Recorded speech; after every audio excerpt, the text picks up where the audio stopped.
Hi everyone, welcome to this video. This is Rajesh Sajwani और आज की वीडियो में मैं आपसे बात करूंगा सर्टिफिकेशंस की। जी हाँ, जो आईटी में हम सर्टिफिकेशंस करते हैं उनके बारे में बात करूंगा। तो क्या सर्टिफिकेशन करना कंपलसरी है आपका कैरियर ग्रो करने के लिए इन आईटी इंडस्ट्री, और आपको सर्टिफिकेशन कब करना चाहिए, कौन सा करना चाहिए, इस बारे में भी आज डिस्कस करेंगे।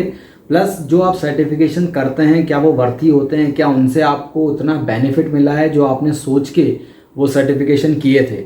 तो ये सारी बातें करने वाला हूँ आज की वीडियो में। और अभी तक चैनल को सब्सक्राइब नहीं किया है तो please do subscribe this channel and check out the playlist. Let's begin the video. So बात करता हूँ सर्टिफिकेशंस की। तो आईटी इंडस्ट्री में सर्टिफिकेशन का बहुत बड़ा रोल है। आपने देखा होगा कि बहुत सारे लोग सर्टिफिकेशन करते हैं, अलग अलग टाइम पे करते हैं, अलग अलग लेवल के करते हैं। तो क्या ये सर्टिफिकेशन करना कंपलसरी होता है, मैंडेटरी होता है? तो द आंसर इज नो।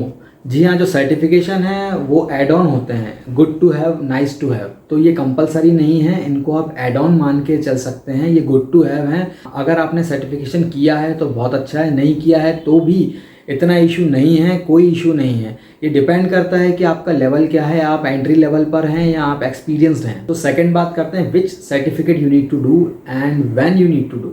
तो बहुत सारे सर्टिफिकेट मार्केट में अवेलेबल हैं। जैसे अगर आप क्लाउड की बात करें तो क्लाउड में आपको माइक्रोसॉफ्ट है, AWS है, गूगल है, और भी सर्टिफिकेशन मिल जाएंगे। देन आप डेवलप्स का सर्टिफिकेशन कर सकते हैं, नेटवर्किंग है, कोडिंग है। तो बहुत सारे सर्टिफिकेशन हैं। बट आप कैसे डिसाइड करेंगे कि आपको कौन सा सर्टिफिकेशन करना है, कौन सा नहीं करना, कब करना है? तो जैसे मैंने आपको बताया कि सर्टिफिकेशन जो है आपको बेनिफिट प्रोवाइड करते हैं एंट्री लेवल। तो जब आप एंट्री लेवल पर हो या आप अपनी टेक्नोलॉजी चेंज करना चाहते हो, सपोज अगर कोई यूआई डेवलपर है तो यूआई से वो क्लाउड स्ट्रीम में जाना चाहता है, क्लाउड टेक्नोलॉजी में जाना चाहता है, तो फिर वो AZ900 का सर्टिफिकेट करेगा।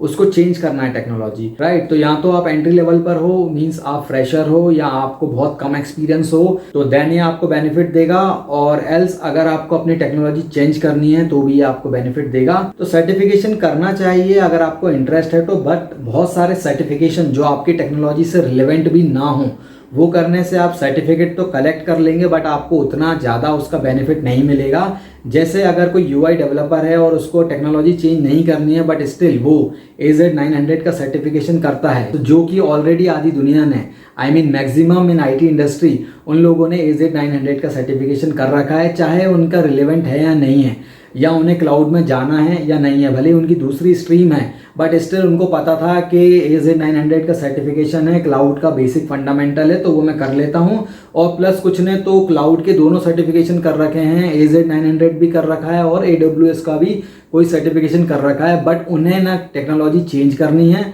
ना उन्हें वहाँ पे एंट्री लेवल में जाना है। तो सर्टिफिकेट तो ऐसे आप बहुत सारे कलेक्ट कर सकते हैं बट आपको उसका उतना बेनिफिट नहीं मिलेगा जो सोच के आप ये सब सर्टिफिकेशन कर रहे थे। अब देन थर्ड बात करते हैं, क्या ये वर्थी है? सर्टिफिकेशन करना वर्थी है? जी हाँ, सर्टिफिकेशन करना वर्थी है।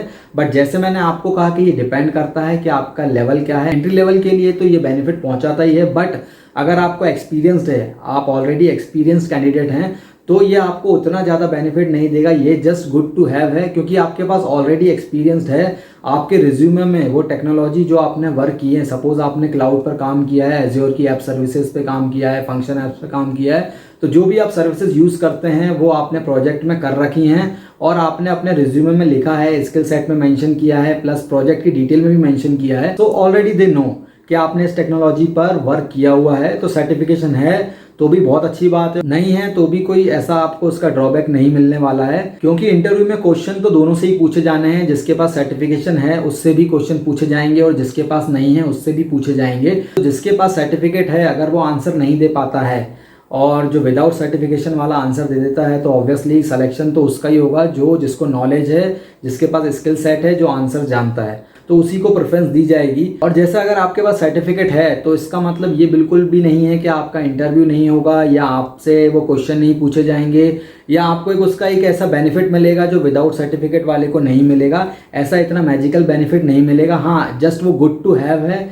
आपके रिज्यूमे में एक प्लस पॉइंट है कि हाँ आपके पास ये सर्टिफिकेशन है, बट आपको उसका एक्सपीरियंस होना चाहिए, आपको उसका नॉलेज होना चाहिए। जब आपसे क्वेश्चन पूछे जाएंगे तो अगर आप उसका आंसर नहीं दे पाए तो ये थोड़ा सा नेगेटिव इमेज भी क्रिएट कर सकता है कि ऑलरेडी आपके पास एक बेसिक फंडामेंटल सर्टिफिकेट है बट स्टिल आप वो बेसिक आंसर नहीं दे पा रहे हैं जो कि विदाउट सर्टिफिकेशन वाला दे रहा है। तो ये कहीं ना कहीं नेगेटिव इम्पैक्ट भी डाल देगा अगर आपने उसका नॉलेज नहीं लिया है, एक्सपीरियंस नहीं लिया है। तो मोटो यही था वीडियो बनाने का कि सर्टिफिकेशन करना अच्छी बात है, बट जो माइंडसेट से अगर आप कर रहे हैं कि मेरे को कुछ इंटरव्यू में डिस्काउंट मिल जाएगा, मुझसे थोड़े कम क्वेश्चन पूछे जाएंगे या मेरे को प्रायोरिटी दी जाएगी, तो ऐसा कुछ मैजिकल होने वाला नहीं है। तो क्वेश्चन और आपका नॉलेज बिल्कुल चेक किया जाएगा, चाहे आपके पास एक्सपीरियंस है चाहे नहीं है। तो जो आंसर देगा, स्किल सेट देगा, एक्सपीरियंस के थ्रू बताएगा, तो डेफिनेटली उसका ही सिलेक्शन होगा।